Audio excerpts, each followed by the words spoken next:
তিস্তা সেচ প্রকল্পের নীলফামারী অঞ্চলের 90 কিলোমিটার প্রধান সেচ নালা সহ সেকেন্ডারি ও টারশিয়ারি খালগুলোতে রয়েছে টুইটুম্বুর পানি।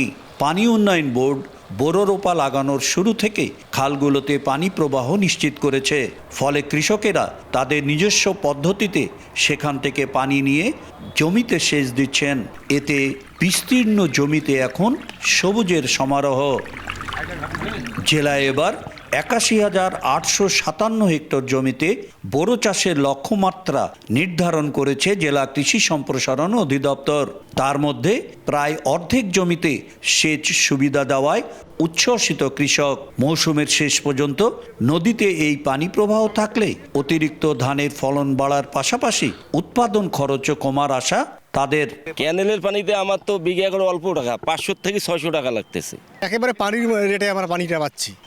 অন্য জায়গায় তো অনেক দ্বিগুণ বাজার, মোটার মানে 6,000 টাকা বিঘা। পর্যাপ্ত পানি ব্যবস্থা আছে, আমরা বললেই পানি পাচ্ছি। পানির লেভেল কমে গেলে আমরা অফিসারদেরকে ফোন দিলে পানি দিচ্ছেন।